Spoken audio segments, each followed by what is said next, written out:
Bismillahirrahmanirrahim. Bismillahirrahmanirrahim. Assalamualaikum warahmatullahi wabarakatuh. Innal hamdalillah nahmaduhu wa nasta'inuhu wa nastaghfiruh wa na'udzu billahi min shururi anfusina wa min sayyi'ati a'malina. May yahdihillahu fala mudilla lahu wa may yudlil fala hadiya lahu. Wa ba'du.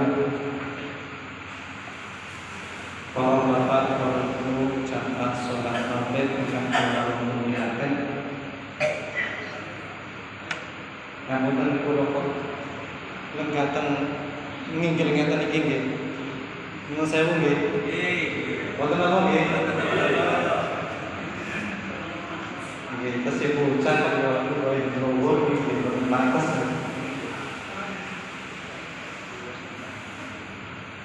Alhamdulillah, puji syukur kepada Allah Subhanahu wa taala karena kita pada sore hari ini diberi nikmat oleh Allah, terutama nikmat sehat, badan sehat,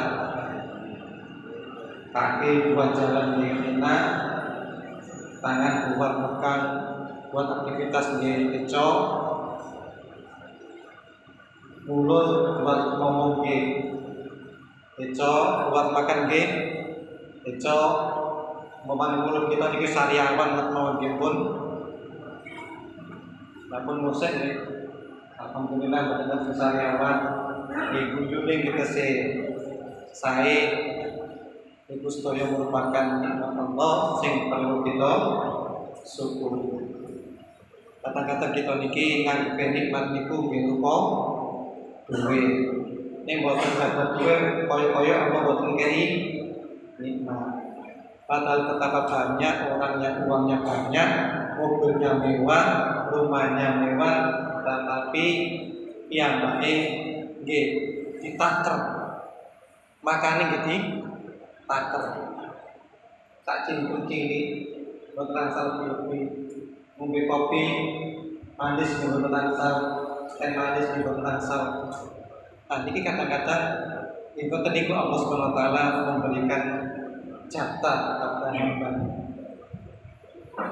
Kita sehat, badan sehat, awak enak, makan apapun masuk. Kopi manis, oke. Minum teh, oke. Mie ayam, oke. Semua oke. Nah, itu kenikmatan yang tak tentu. Nikmatani maupun kathirun nas asihatu wal maut. Dua kenikmatan yang orang itu kadang-kadang tidak merasa kalau itu sebuah nikmat, yaitu sehat dan kesehatan. Hadirin, kesempatan ini saya ingin menyampaikan tentang seputar Al-Quran. Insyaallah tanggal 11 dan tanggal 12 Oktober Persyarikatan Muhammadiyah Pimpinan Daerah Muhammadiyah Kabupaten Gresik bakal melaksanakan kegiatan Musabaqah Tilawatil Quran. Panjenengan nggih kepireng? Dereng kepireng? Lho, kados pundi ngaten iki? Tanggal 11 sampai tanggal 12 2 hari bulan Oktober 2025, kurang lebih setengah bulan lagi. Pimpinan daerah Muhammadiyah akan insyaallah akan menyelenggarakan MTQ Musabaqah Tilawatil Quran antar cabang. Jadi seluruh cabang se-Kabupaten Gresik mengutus peserta, terus kemudian dilombakan di PTM. Tempatnya insya Allah di PCM Cermi. Lomba yang akan ditandingkan itu banyak. Tartil, tilawah remaja, tilawah dewasa, tahfidz Quran juz 1 juz, kemudian tahfidz Al-Quran 5 juz. ada MSQ Musabaqah Sharhul Quran, ada MFQ Musabaqah Fahmul Quran, ada khot niku cabang golongan kontemporer dan golongan naskah. Kemudian Musabaqah karya tulis ilmiah Al-Quran. Nggih, nanti kepil ngeten iki. Dereng nggih. Nembe niki informasi nih. Nggih, mudah-mudahan ini sebagai tambahan informasi. Dibayangkan besok kegiatannya itu meriah.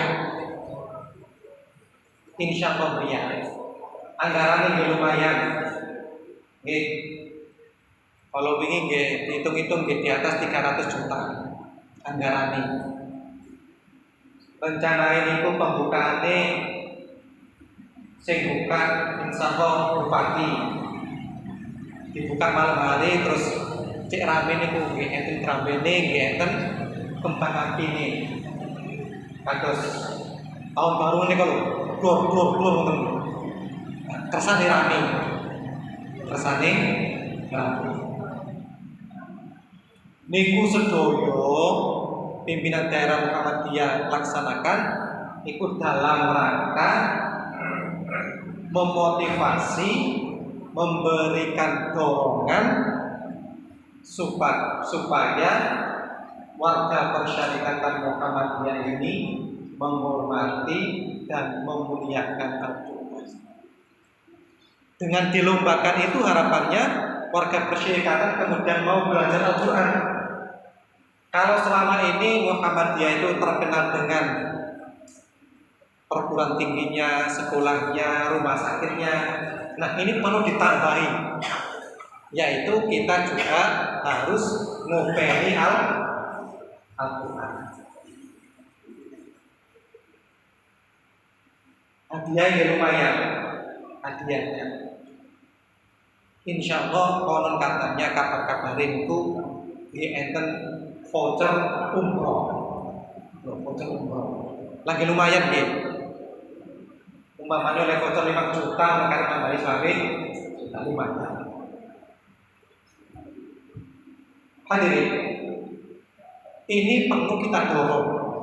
Jadi lewat persyarikatan, lewat lomba itu diharapkan warga kita ini kemudian semangat dalam mempelajari Al-Quran. Anak-anak kita yang kita utus, kita kirim ke lomba itu tentu mereka sudah mati-matian maksimal oleh belajar. Tilawah yang belajar, khotbah yang belajar, tahfidz yang bulan banyak. Nah ini agar kemudian harapannya tidak hanya peserta saja yang semangat belajar Al-Quran, tetapi orang tuanya, tetangganya, saudara-saudaranya juga semangat dalam mempelajari Al-Quran. Hadirin, kita semua sudah tahu bahwa Al-Quran itu adalah kalamullah. Al-Quran wa kalamullah al-munazzalu ala Nabiina Muhammad sallallahu alaihi wasallam al-ma'bud bi tilawati. Al-Quran adalah kalam Allah, firman Allah yang diturunkan melalui Nabi Muhammad, al-ma'bud bi tilawati, dianggap beribadah kalau kita membaca. Kalau kita membaca buku itu kita ya dapat pahala, tapi dapat pahalanya belajarnya, menuntut ilmunya. Tapi kalau kita membaca Al-Quran, itu satu huruf itu dianggap satu pahala. Dan satu pahala ini kemudian dilipat gandakan 10 kali. Man qara'a harfan min kitabillah falahu hasanatun wal hasanatu bi asyri amsalha. La aqulu alif lam mim harfun walakin alif harfun wa lam harfun wa mim harfun. Man qara'a harfan, siapa yang membaca satu huruf saja dari Al-Quran, falahu hasanatun, maka itu dianggap satu kebaikan. Wal hasanatu bi asyri amsalha, lan satu kebaikan itu dilipat gandakan 10 kali. Rasulullah tahu la aqulu alif lam mim harfun. Saya tidak mengatakan bahwa alif lam mim itu satu huruf, tetapi alif satu huruf, lam satu huruf, mim satu huruf. Jadi kalau kita membaca Al-Qur'an alif lam mim, maka kita mendapat 3 kebaikan, 3 pahala, dan 3 pahala ini dilipat gandakan 10 menjadi 30. Nah itu luar biasa orang yang membaca Al-Quran. Itu baru alif lam mim itu sudah mendapat 30 pahala. Nah kalau Al-Fatihah berapa? 1 halaman berapa? 2 halaman berapa? 1 juz berapa? Oh luar biasa. Lah kita pun biasa nggih maca Al-Qur'an nggih. Insyaallah biasa nggih. Jangan sampai kemudian dalam 1 hari kita tidak membaca Al-Qur'an. Iman sekali dalam sehari kita tidak membaca Al-Qur'an. Kalau oposisi kita ini membaca Al-Qur'an saja tidak sempat. Ya kalau kita membaca Al-Quran dengan membuka mushaf, ya paling tidak menghafalkan sambil jalan kul huwallahu ahad, Allahus shomad, lam yalid walam yulad, walam yakul lahu kufuwan ahad. Nunggu ya wis pahalake. Gampang. Kita harus membuka mushaf sambil jalan kita sudah enggak membaca Al-Quran. Jadi yang namanya membaca Al-Quran tidak harus membuka mushaf Al-Quran. Boleh dengan menghafal, boleh dengan membaca teks, boleh lewat HP dan lain sebagainya. Yang penting kita melafazkan Al-Quran. Nah hadirin, banyak sekali keutamaan dalam hadis itu yang menunjukkan betapa besarnya orang yang bergelut dengan Al-Quran. Khairukum man ta'allama Al-Quran wa 'allamahu. Orang yang paling baik menurut Allah, di hadapan Allah, orang yang paling baik adalah orang yang belajar Al-Quran. Khairukum man ta'allama Al-Quran. Orang yang baik di antara kalian adalah orang yang belajar Al-Quran wa 'allamahu, dan mau mengajarkan Al-Quran itu kepada orang lain. Nah itu orang yang paling baik di hadapan Allah. Ada lagi al-mahiru bil Quran, orang yang mahir membaca Al-Quran, ma'as-safaratil kiramil bararah, orang yang ahli Al-Quran, baik membacanya, menafsirkannya, ulamanya Al-Quran, maka ma'as-safaratil kiramil bararah, orang itu kedudukannya sama dengan malaikat yang paling mulia. Luar biasa. Orang yang ahli Quran, kata Rasulullah, itu kedudukannya sama dengan malaikat yang paling mulia. Ma'as-safaratil kiramil bararah, levelnya itu sama dengan malaikat.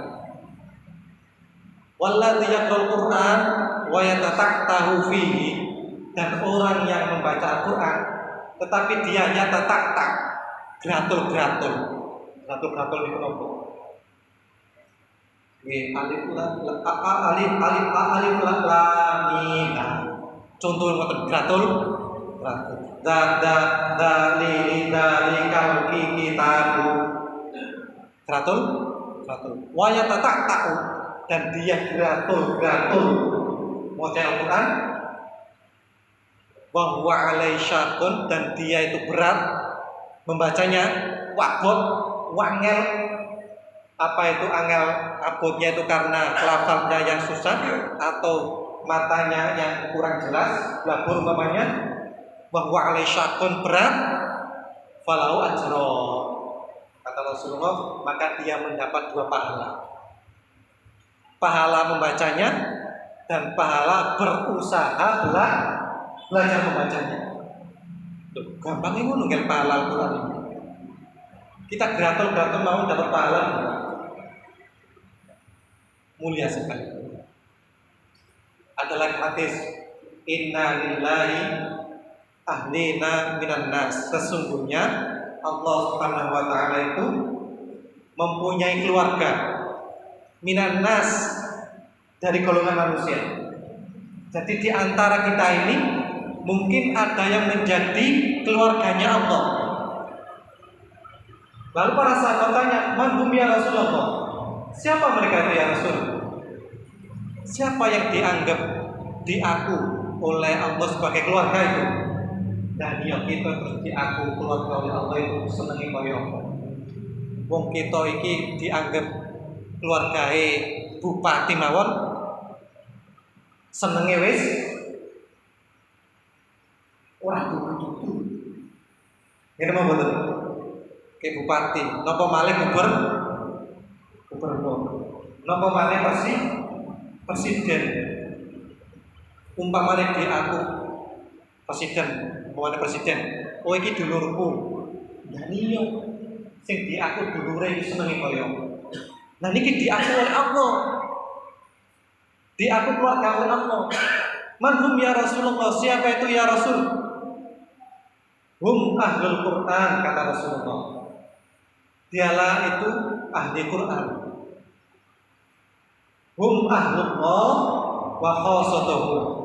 Dialah ahli Allah, keluarga Allah wa khassatuhu. Allah memilih dia sebagai keluarganya. Nah, Syekh Shalih Al-Fauzan, salah satu ulama besar Arab Saudi, ulama sangat terkenal di Arab Saudi, itu menjelaskan siapa ahli Quran itu. Siapa yang dianggap ahli Quran itu? Nah, menurut beliau yang disebut ahli Quran itu adalah mereka yang hatinya condong dengan Al-Quran, senang dengan Al-Quran, bergaul dengan Al-Quran, mau belajar dengan Al-Quran, mau mempelajari Al-Quran dan mengamalkannya.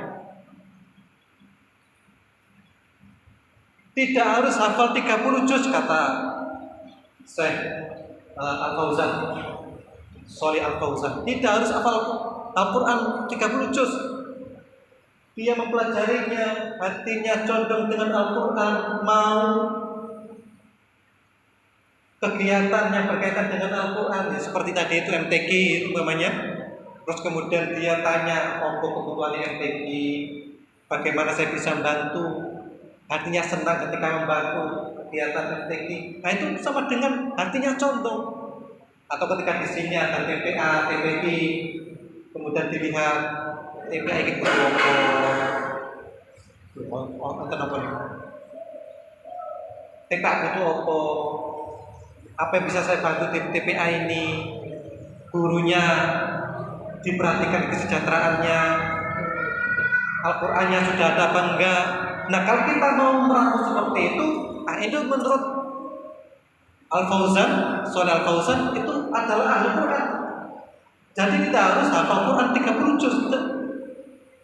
Bahkan menurut beliau, walaupun ada orang yang hafal 30 juz, tetapi amalia hariannya, perbuatannya itu tidak menggambarkan dia hafal 30 juz, tidak menggambarkan Al-Quran, maka dia bukan ahli Quran.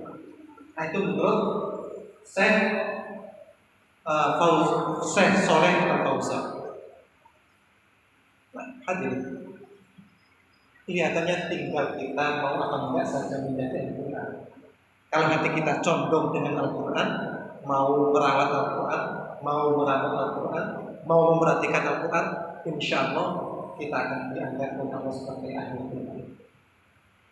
Nah hadirin, dulu pada masa Rasulullah SAW, para sahabat itu dengan Al-Quran luar biasa. Dengan Al-Quran luar biasa. Digambarkan salah satu contoh, Ibnu Mas'ud.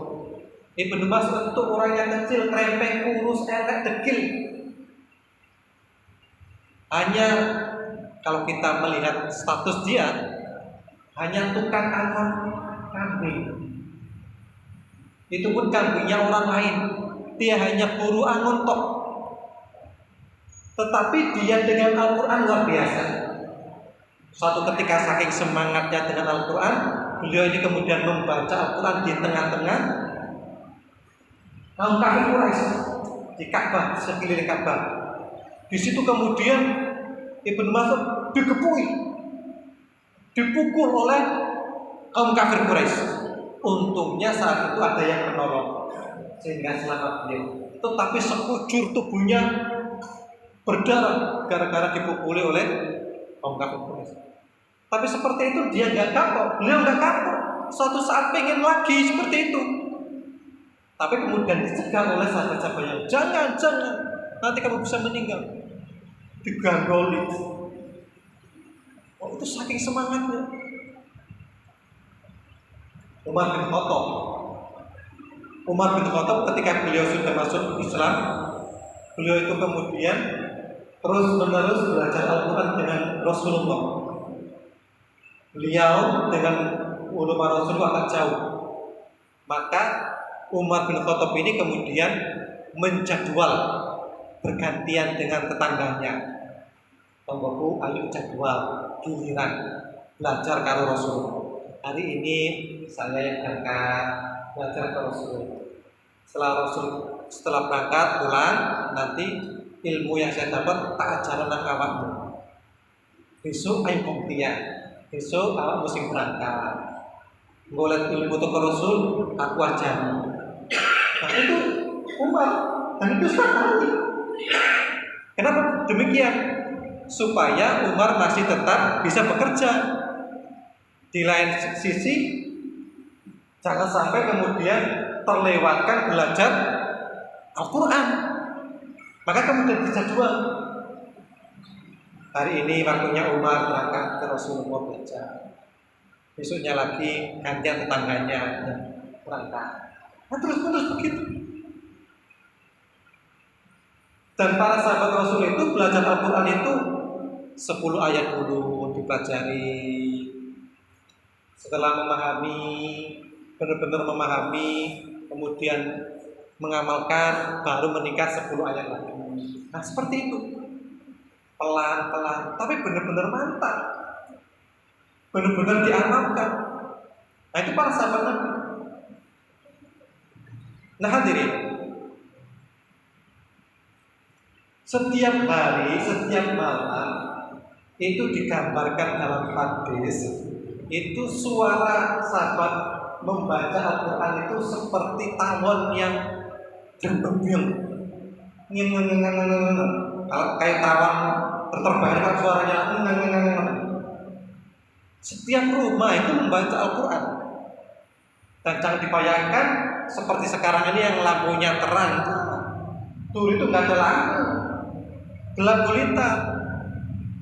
Tapi sahabat Nabi seluruhnya setiap malam itu kemudian murojaah, menghafal Al-Quran yang dia hafal.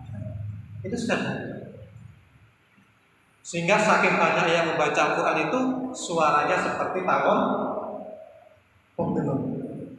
Nah itu saking semangatnya membaca Al-Quran. Sementara sahabat-sahabat yang jauh, yang tidak mungkin setiap hari ke Rasulullah, itu kemudian menginap di sampingnya Masjid Rasulullah. Berarti Masjid Rasulullah itu punya emperan begitu, serambi. Nah itu digunakan untuk bermalam di situ, bertempat tinggal. Mereka disebut as-sufa, ahlu sufa. Nah mereka inilah yang belajar Al-Quran kepada Rasulullah setiap hari, atau kepada sahabat Nabi yang ditunjuk oleh Nabi. Ada 4 orang yang ditunjuk oleh Nabi untuk mengajari Al-Quran.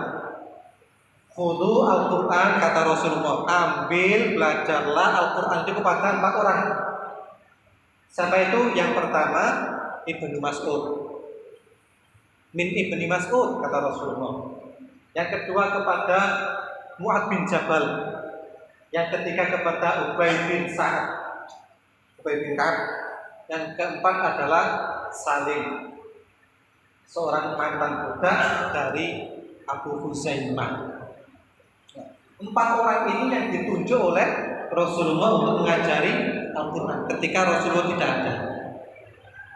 Nah, sahabat-sahabat yang menginap di emperan masjid Rasulullah itu, ya kepada 4 orang ini belajarnya.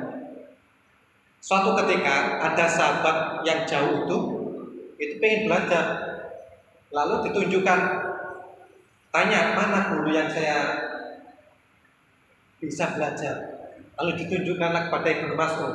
Orang itu meremehkan, orang elek, jelek, hitam, puru, ngono itu juga ngajari aku. Enggak level toh. Menghina Ibnu Mas'ud. Karena melihat potongan Ibnu Mas'ud enggak meyakinkan. Jelek, hitam, kurus, krempeng. Itu potongan Ibnu Mas'ud. Sehingga kemudian orang yang tidak kenal itu seakan-akan meremehkan Ibnu Mas'ud. Padahal suatu hadis di suatu riwayat Rasulullah itu Shallallahu Alaihi Wasallam itu pernah melihat sahabat Nabi itu menghina menghina Ibnu Mas'ud karena kecilnya kaki Ibnu Mas'ud, sehingga sahabat-sahabat itu tersenyum, refleks. Jadi begitu Ibnu Mas'ud naik pohon, Rasul kan memerintahkan Ibnu Mas'ud, tolong ambilkan saya siwak. Nah, lalu Ibnu Mas'ud naik pohon arok, pohon siwak itu. Nah, ketika naik itu pakaian Ibnu Mas'ud tersingkap oleh angin. Seketika itu juga sahabat yang di bawah itu lihat itu tersenyum, guyu. Koyok-koyok cilike kaki Ibnu Mas'ud. Kok kecil banget? Saking buruknya. Nah, mendengar para sahabat Rasul itu tersenyum mengejek, lalu Rasulullah SAW dawuh, wahai sahabatku, ketahuilah bahwa satu kaki, satu lutut Ibnu Mas'ud ketika ditimbang nanti di akhirat itu jauh lebih berat daripada gunung Uhud. Ada luar biasa keutamaan Ibnu Mas'ud. Kenapa? Karena dalam diri Ibnu Mas'ud penuh dengan Al-Quran. Itu yang membuat Ibnu Mas'ud menjadi sangat mulia di hadapan Allah. Nah, hadirin, Rasulullah SAW itu menerima Al-Quran itu tidak langsung 30 juz, tidak langsung kemudian full satu Al-Quran seperti sekarang. Tidak. Turunnya Al-Quran itu dalam Al-Quran disebut 2 istilah. Yang pertama anzala, yang kedua at-tanzil. Anzala itu adalah turunnya Al-Quran dari Lauhul Mahfuz ke langit bumi. Inna anzalnahu fi lailatul qadar. Anzal, turun. Nah, ini turun ini 30 juz penuh. Mulai Al-Fatihah sampai An-Nas. Nah, anzala ini turunnya ini Allah menurunkan pada malam Lailatul Qadar. Inna anzalnahu fi lailatul qadar. Nah, ini proses turunnya Al-Quran penuh 30 juz dari Lauhul Mahfuz ke langit bumi. Nah, itu diturunkan pada malam Lailatul Qadar, yaitu malam ganjil di akhir bulan Ramadan. Lalu yang kedua, setelah dari langit bumi kemudian diturunkan berangsur-angsur, disebut at-tanzil, wa nazzalnahu tanzila. Diturunkan bertahap, berangsur-angsur, sedikit demi sedikit. Nah, ini diturunkan pertama kali pada malam nuzulul Quran, yaitu tanggal 17 Ramadan. Nah, jadi malam Lailatul Qadar itu turunnya Al-Quran dari Lauhul Mahfuz ke langit bumi penuh 30 juz. Lalu dari langit bumi ke Rasulullah SAW diturunkan pelan-pelan sedikit-sedikit itu pada malam 17 Ramadan. Itu hadirin. Nah, ketika Rasulullah SAW menerima wahyu, itu kemudian biasanya Rasulullah memanggil juru tulisnya. Di antara juru tulisnya itu ada Zaid bin Sabit, ada Ali bin Abi Thalib, ada Khalid bin Walid, ada siapa itu Ubay bin Ka'ab. Nah, ini ahli, bisa dikatakan sekretaris pribadi Rasulullah. Zaid bin Sabit meriwayatkan, karena Nabi sallallahu alaihi wasallam idza nazalat ilaihi ayat, suatu ketika Rasulullah sallallahu alaihi wasallam idza nazalat ilaihi ayat, jika suatu ayat itu turun kepada beliau,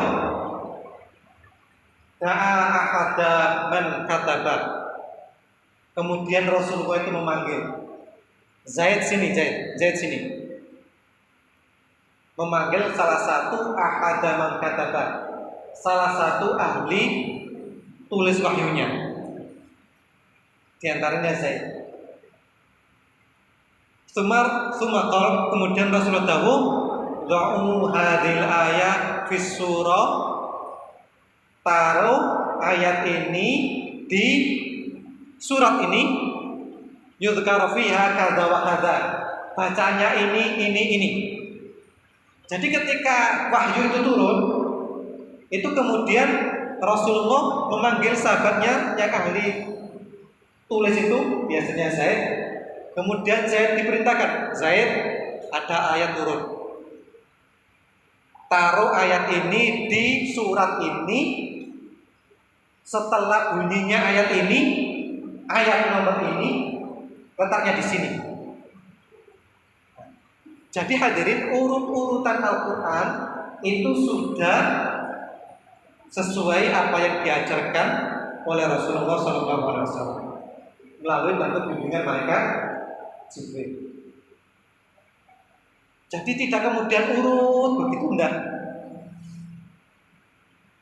Sesuai dengan konteksnya, sesuai dengan kebutuhannya. Kadang ada kasus ini ayat ini turun, ada kasus ini ayat ini turun. Kemudian Rasulullah menyuruh Zaid bin Sabit, taruh ayat ini di surat ini, nomor sekian, bunyinya ayat setelah ini. Nah, itu urutannya begitu. Nah, setelah ditulis itu kemudian Rasulullah dawuh, fa idza faragtu, kata Zaid, ketika saya sudah selesai menulis, qala, kemudian Rasulullah dawuh, iqra ya Zaid, iqra ma katabta.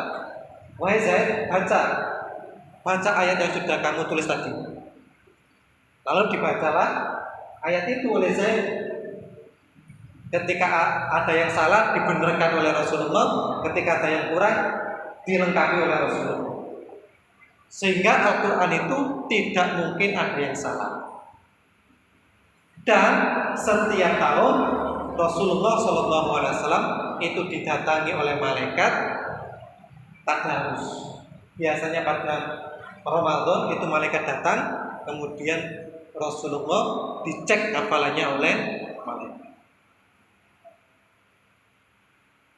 Sehingga tidak mungkin Al-Quran itu kemudian ada yang salah, ada yang terselip, ada yang kurang, ada yang tertinggal, tidak sempurna, tidak mungkin. Karena terus menerus dicek. Nah hadirin, Allah Subhanahu Wa Taala mengirimkan wahyu kepada Nabi Muhammad SAW itu dalam berbagai macam bentuk. Rasulullah menerangkan kadang-kadang wahyu itu datang dalam bentuk malaikat yang menyerupai manusia seperti manusia biasa. Nah, ini gampang. Ketika Jibril datang menyerupai manusia, nah ini gampang. Rasul langsung tahu. Kadang-kadang berupa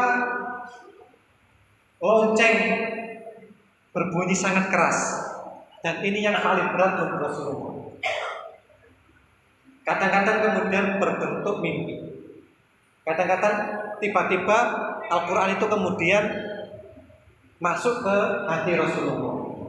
Nah, itu bentuk-bentuk wahyu itu turun pada Rasulullah SAW.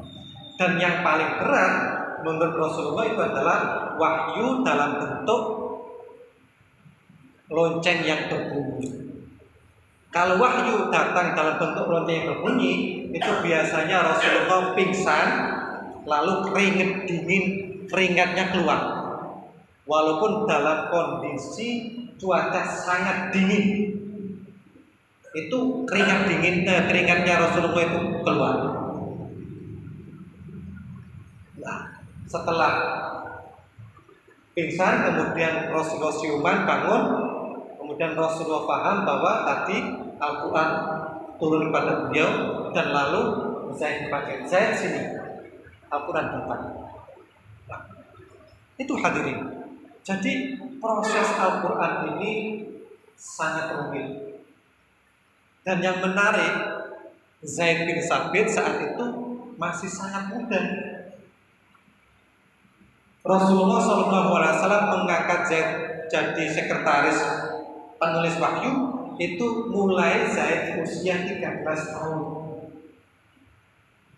13 tahun berarti kalau anak kita, cucu kita, berarti kira-kira masih kelas SMP kelas 1 nggih? SMP kelas 1. Nah, itu sudah dipercaya oleh Rasulullah menjadi juru tulis wahyu. Luar biasa. Pernah suatu ketika Zaid bin Sabit itu ketika Rasulullah SAW mengumumkan perang Badar, saat itu usianya 13 tahun. Itu Zaid bin Sabit daftar ikut perang, padahal bawa pedang saja belum kuat. Tapi karena saking semangatnya ikut perang, Zaid bin Sabit ini ikut daftar. Lalu oleh Rasulullah SAW tidak di sini, Zaid, kamu masih kecil, kamu belum kuat, bawa pedang aja belum kuat, kamu belum saatnya perang, mungkin tahun depan. Ketika Zaid tidak di sini perang, Zaid nangis. Nah, saat nangis itulah kemudian Rasulullah menghibur, Zaid, ada amalan yang sama pahalanya dengan perang. Apa ya Rasul? Kamu saya kasih tugas, belajarlah bahasanya orang Yahudi, bahasa Yunani. Lalu dengan perintah itu Zaid bin Sabit belajar mulai dari bahasa lisan sampai bahasa tulisan.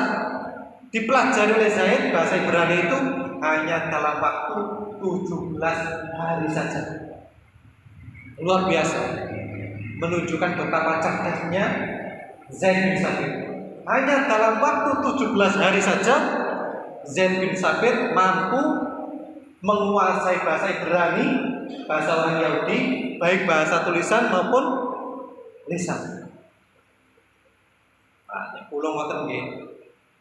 10 tahun dari karuan saged menguasai bahasa Ibrani. Nah, ini hanya 17 hari saja. Nah, hadirin. Bahkan ketika Rasulullah SAW wafat, kemudian diganti dengan Khalifah Abu Bakar As-Siddiq, itu saat itu terjadi perang antara umat Islam dengan Musailamah Al-Kadzdzab di Yamamah. Itu banyak ahli Quran, hafal Quran itu yang terbunuh. Bahkan Ada yang menyebut sampai 70 penghafal Quran yang terbunuh. Lalu Umar bin Khattab saat itu Umar bin Khattab mengusulkan kepada Abu Bakar As-Siddiq, wahai Abu Bakar, seandainya Al-Quran ini tidak dibukukan, maka lama-kelamaan Al-Quran ini akan hilang dengan hilangnya para ahli penghafal Quran. Maka saya mengusulkan, kata Umar, bukukanlah Al-Quran itu menjadi satu buku. Hadirin, Al-Quran saat itu pada masa Rasulullah itu benar ditulis oleh Zaid bin Sabit, oleh Ali bin Abi Thalib dan lainnya, tetapi belum dibukukan menjadi satu buku.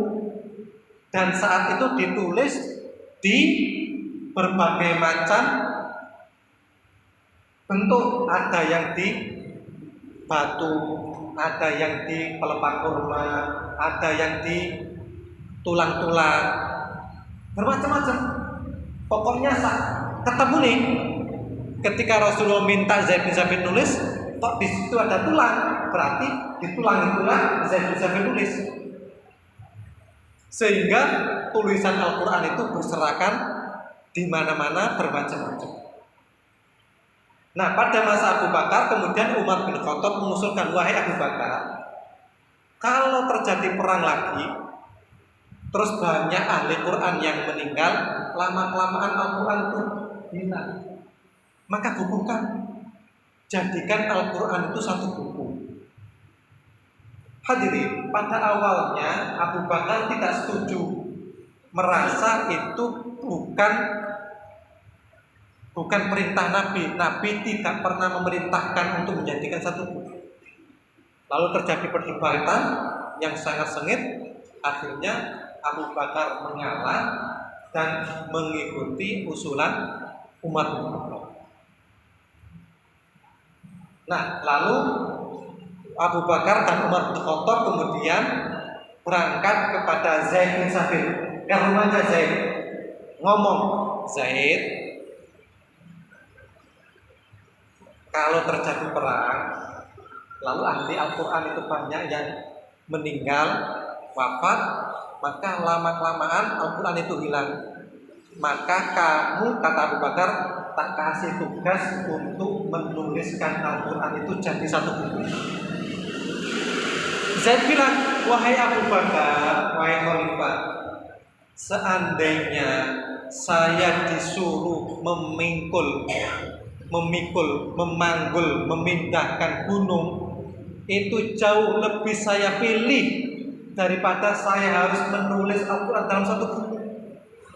Betapa beratnya tugas ini, wahai Abu Bakar. Dan itu tidak pernah diperintahkan oleh Rasulullah. Lalu terjadilah perdebatan antara Abu Bakar dibantu dengan Umar bin Khattab dengan Zaid bin Sabit. Saat itu hadirin, Zaid bin Sabit usianya baru 23 tahun. 13 tahun Rasulullah masuk ke Madinah, kemudian ditambah 10 tahun Rasulullah di Madinah. Setelah itu kemudian Rasulullah sedok, meninggal, wafat. Lalu pada usia 23 tahun Zaid bin Sabit diperintahkan menjadi ketua tim penyusunan Al-Quran menjadi satu buku. Akhirnya kemudian Zaid bin Sabit mengikuti perintah Abu Bakar As-Siddiq. Hadirin, bagaimana caranya Zaid bin Sabit menyusun Al-Quran? Setiap hari 5 waktu Zaid bin Sabit itu duduk di samping pintunya masjid Rasulullah. Di situ Zaid bin Sabit mengumumkan kepada sahabat, menunggu sahabat, kalau ada yang setor hafalan, kemudian dibantu ditambah dengan tulisan, yang tulisannya itu ditulis di hadapan Rasulullah, kemudian disaksikan 2 orang yang benar-benar hafal Quran, baru kemudian Zaid menulis. Apakah Zaid tidak hafal? Hafal. Apakah Zaid tidak punya tulisannya? Ada tulisannya. Tapi kenapa itu tidak dilakukan oleh Zaid? Zaid menjaga jangan sampai ada yang salah, jangan sampai ada yang kurang, jangan sampai ada yang tambahan. Sehingga saking telitinya Zaid, itu syaratnya orang yang melapor atau orang yang menyetorkan hafalan, menyetorkan Al-Quran itu harus benar-benar hafal 30 juz, benar-benar hafal, kemudian didukung dengan tulisan yang tulisannya itu ditulis di hadapan Rasulullah. Rasulullah sudah membenarkan tulisan itu, kemudian disaksikan 2 orang. Ini baru kemudian Zaid menulis. Ada orang, ya Zaid, saya mau stop. Habis waktunya. Hadirin, saya kira itu apa yang saya sampaikan. Mudah-mudahan apa yang saya sampaikan ini ada guna dan manfaatnya. Kurang lebihnya saya mohon maaf. Subhanakallahumma wa bihamdika asyhadu an la ilaha illa anta astaghfiruka wa atubu ilaik. Wassalamualaikum warahmatullahi wabarakatuh.